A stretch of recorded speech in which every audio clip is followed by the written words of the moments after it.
pone? ¿Cuáles son las grandes diferencias y beneficios para el usuario? Ya, muy buena pregunta. A ver, yo quisiera empezar ahí, tener claro de que no está la normativa o la reforma aún en vigencia, ¿sí? Está todavía en revisión de la Corte Constitucional, ese es el procedimiento, aprueba el decreto de ley del presidente, pasa a revisión de la Corte, y la Corte es el organismo en el cual va a aprobar o pues a negar el proyecto que en este momento pues lo lanzó el presidente de la República, ¿no? Y ese es un tema importante porque efectivamente no está en vigencia esa norma. Y hay una disposición, y yo quiero aprovechar y ya para entrar en materia, hay una disposición en esta reforma tributaria que es la primera disposición general. A ver. Que establece de que todo lo que corresponde a las modificaciones, tanto en gastos personales como en la tarifa de impuesto a la renta, van a aplicar para el año 2023. ¿Sí? Y aquí existe una incongruencia, se podría decir, o eso es lo que va a analizar la Corte, ¿no? Tendría que analizar la Corte con lo que establece el Código Tributario en su artículo 11. Porque el Código Tributario establece que todas estas reformas en materia de tributos que corresponden a una liquidación anual debería entrar en aplicación a partir del año siguiente. Entonces ahí entramos en una discusión que va a tener que pues concluir la Corte respecto a ese punto. No es un tema muy importante porque todos hoy en la cabeza tenemos que esto aplica para este año, ¿no? Que sería algo estupendo, ¿no? Ese sería como primer punto, Daniel. ¿Qué pasa con los pequeños negocios en esta nueva reforma? Ya, hay cuatro... El denominado RIMPE, ¿verdad? Sí, correcto. Hay 4 puntos importantes que establece la reforma. Un primer punto que está ligado con la rebaja de gastos personales y un cambio en la tabla progresiva de impuesto a la renta. Ese es el punto 1. Punto número 2, la modificación en los negocios, en el RIMPE, que incluye tanto los negocios populares como los emprendedores.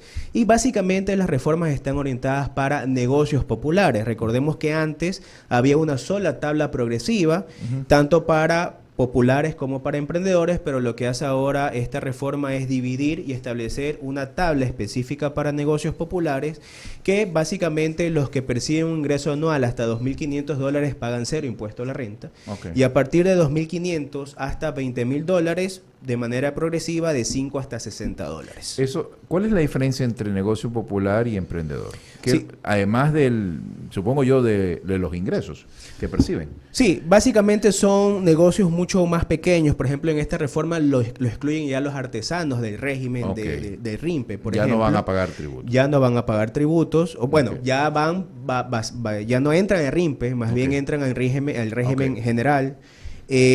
Y básicamente los negocios populares es hasta $20.000. Son los que perciben ingresos menores durante el año versus los emprendedores que es hasta $300.000. ¿Sí? Más otras adicionales que es no facturación electrónica, no graban IVA, no aplica retención en la fuente de impuesto a la renta respecto a los pagos. Ese es como segundo punto de la reforma. Como un tercer punto, incluyen un régimen único, un impuesto a la renta único específicamente para los negocios de pronósticos deportivos. Es algo nuevo. Sí. Eso va en la línea un poco de lo que ha venido controlando, ha querido venir controlando la administración tributaria en cuanto a todo lo que tiene que ver con temas de servicios digitales y demás, y de alguna u otra forma ha identificado este sector como un sector que de alguna u otra forma le está dando un tratamiento preferenciado como... Recordemos que actualmente está el banano, que tiene un impuesto a la renta único muy parecido a este régimen, que gravaría sobre el neto de las transacciones de los ingresos que perciben sobre los pagos que realicen el 15%. Pero grava es a la plataforma, no al usuario, o al usuario lo grava. Hay dos mecanismos, ¿sí? Un mecanismo que es específicamente para los residentes.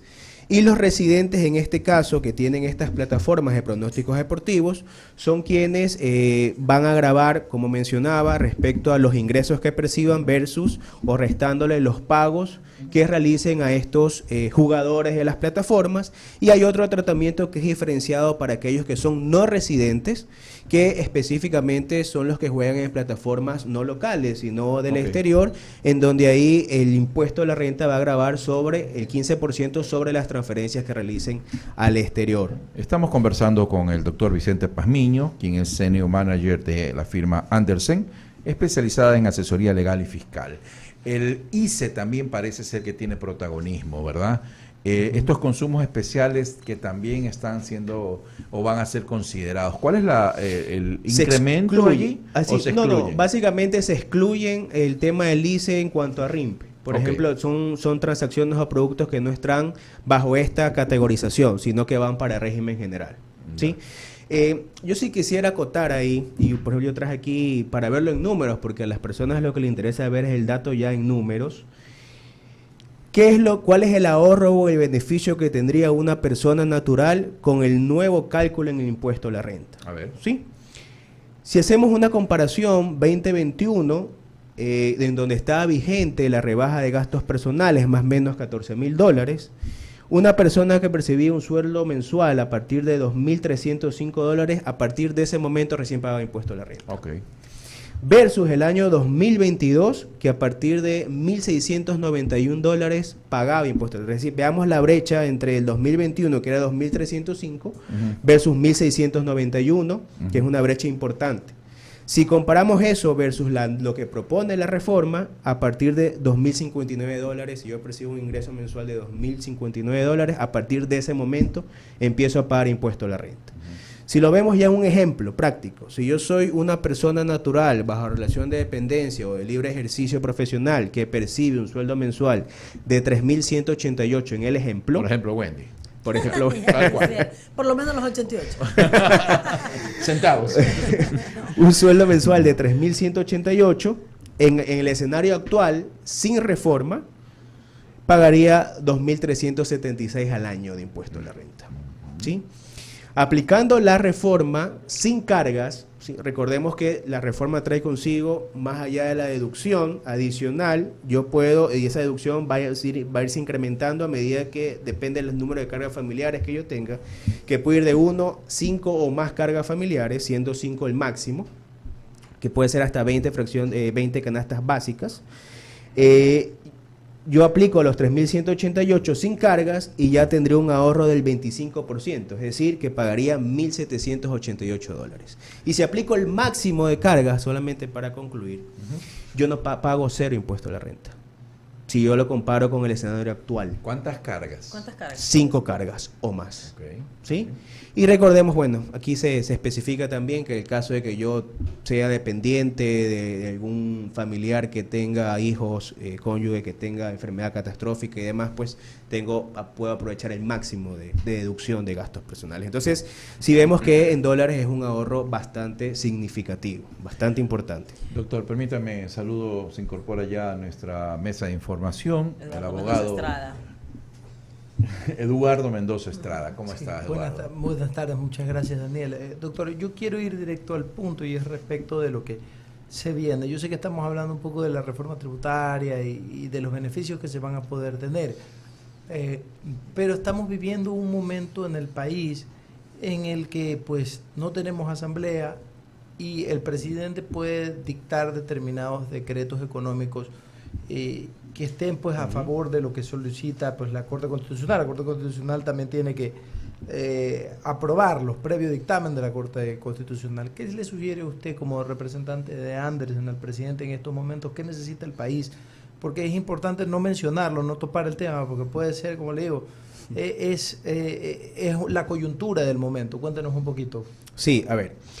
Con este primer decreto ley, lo que de alguna u otra forma trata de hacer el presidente es corregir lo que aplicó en el año 2022. Definitivamente fue un golpe muy duro a la clase media, específicamente afectaba a la clase media el año pasado, fue un golpe bastante importante y de alguna u otra forma trata de corregir esto con esta reforma, ¿sí?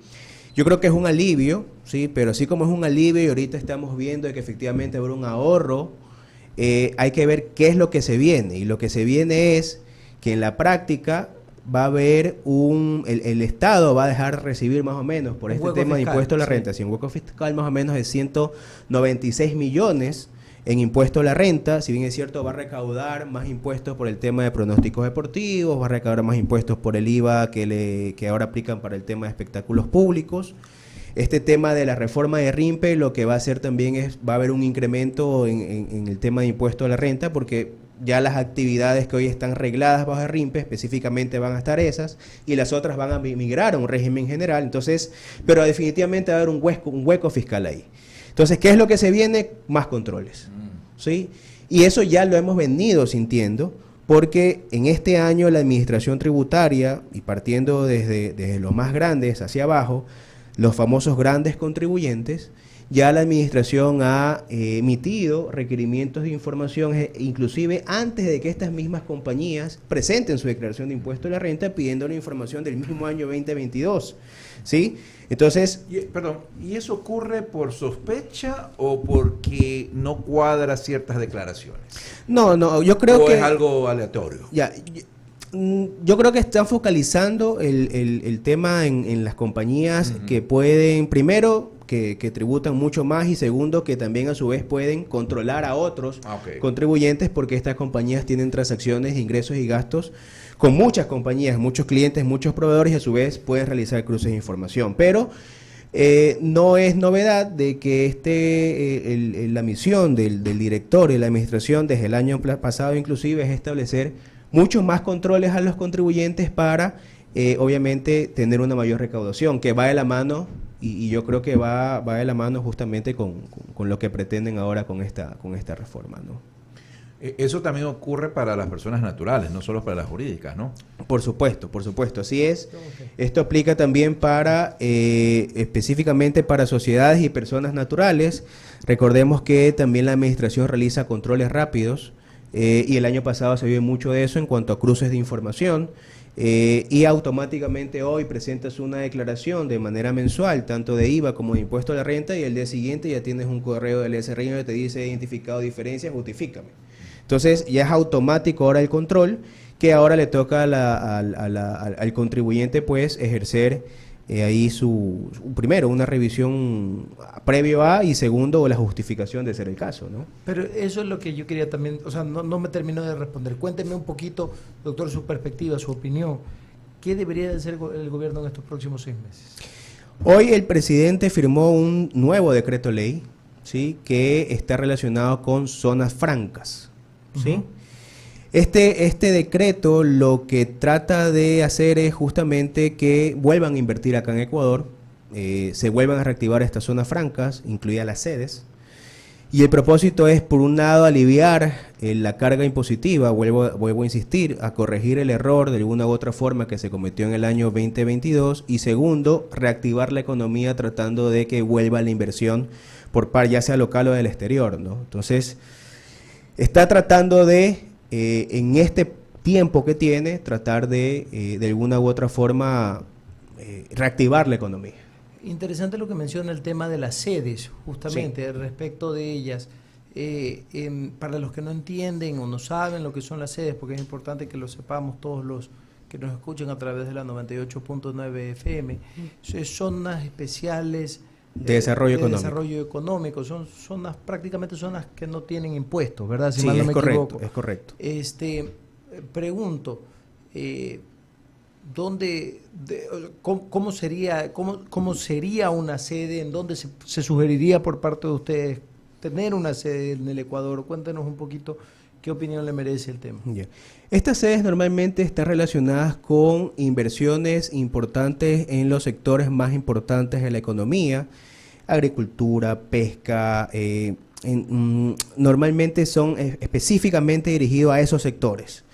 Actualmente sí están vigentes sedes, ¿sí?, con la reforma anterior, y se mantienen todavía vigentes, y lo que trata ahora es reforzar, porque justamente acá tengo lo que hace poco en la mañana estuvo hablando Julio José Prado, el ministro de la Producción, y trae algunos beneficios adicionales, ¿sí? Por ejemplo, exoneración de impuesto a la renta por 10 años o 15 años en cantones de frontera, reducción de 10 puntos porcentuales a la tarifa general de impuesto a la renta. Luego el plazo de exoneración, es decir, que no solamente son 10 y 15 años, podrían extenderse a 20 hasta 25 años. Exoneración de tributos al comercio exterior, aranceles, FODIN, FAISA, IVA, entre otros. Y exoneración de ISD en pagos al exterior por importaciones de bienes y servicios relacionados con esta actividad. Pues, ¿no? Entonces, trata de incorporar también estos beneficios a estas compañías catalogadas como zonas francas o sedes. Perfecto. Agradecerle, Vicente, por haber estado con nosotros aquí en el Diálogo de la Tarde. Como siempre, es un gusto que nos pueda un poco guiar respecto a estos temas acá en el país a todos nuestros amigos oyentes. No, muchas gracias a ustedes. Un gusto. Un abrazo. Estuvo con nosotros Vicente Pazmiño, Senior Manager de Andersen.